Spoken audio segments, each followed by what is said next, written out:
Welcome to part 2 of the fragrances that have been my workhorse perfumes over the past, I would say, 6 months or so. This one is Epic Woman by Amouage, and if you're a regular viewer of fragrance content, you're probably well familiar with this brand and this fragrance. It is a rose frankincense perfume. It is quite a dark perfume, so there's probably lots of other resins in here as well.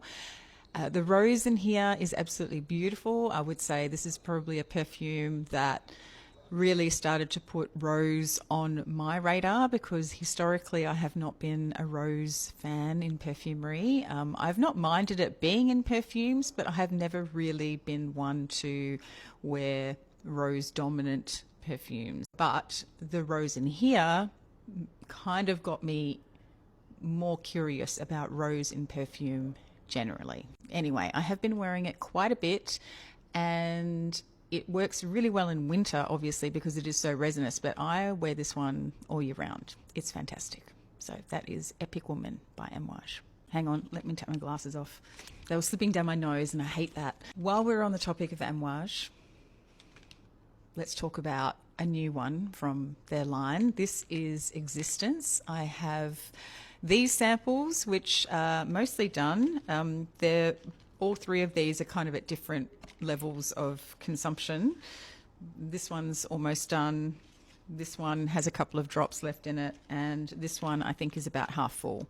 The reason they're all used up to different capacities is because I have them scattered into different bags and things like that. So these are what I carry with me, and if I want to top up or change my perfume throughout the day, then I've got these, somewhere on my person. This one has become kind of like the scent memory for me of when I started my most recent job. So I started a new job at the end of April, and this was the perfume that I was wearing into the office because I just managed to get my hands on some samples and I was really curious about it. So I was wearing it a lot, and consequently now when I smell it, I think of that first week in my new job. It's a really lovely kind of white floral, but it is very green as well. And when I say white florals, I'm not talking necessarily about big tuberose or big jasmine. There's a lot of lily of the valley in here.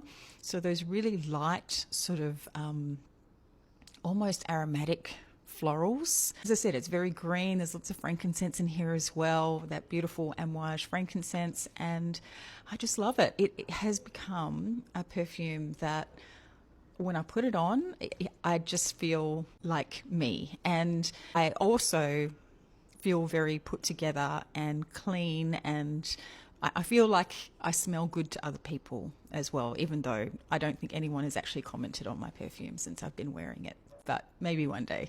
This next one arguably isn't necessarily a workhorse, so maybe it shouldn't be in this list, but it would be a workhorse if I had a bigger sample, and in fact I just ordered a bigger decant of it the other day.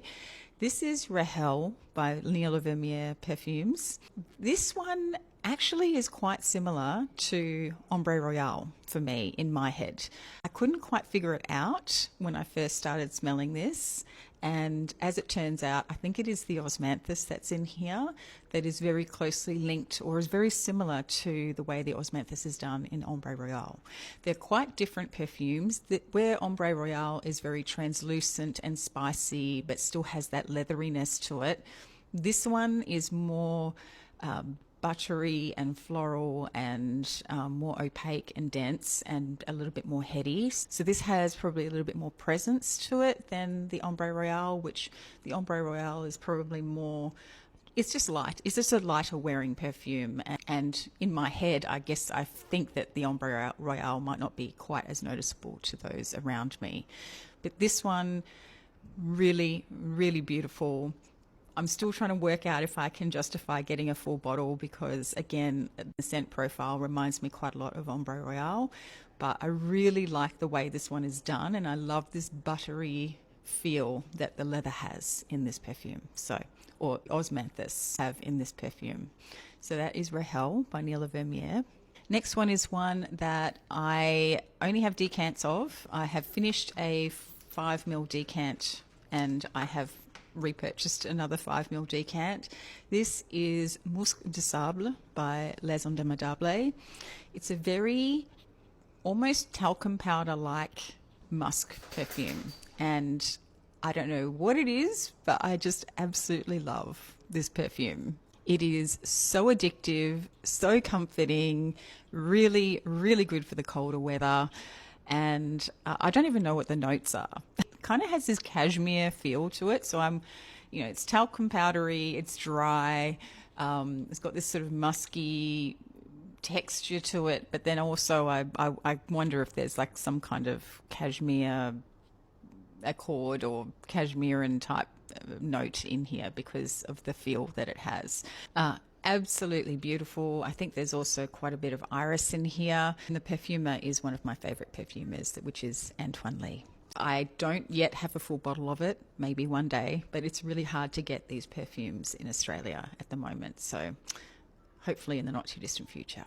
The next two I will talk about together because I tend to wear them together, although I have been known to wear them on their own as well. The first one is by Atelier Materi, and this is Narcisse Taiji, and it's a Narcisse type perfume. It's a very fresh floral, very aromatic and green, and kind of a watery feel to it as well. And I have been wearing it a lot in conjunction with Nuit Andalouse, which is by MDCI Parfums, and I'm about to run out of time again. And this one is a really lovely white floral perfume with some yellow floral aspects to it as well. And I love this one on its own. I did actually just buy a bottle of this in a sale, and but these two together just go so beautifully. And I literally have 10 seconds left on the clock, so I'm going to leave it there. These have all been my workhorse perfumes for the past few months.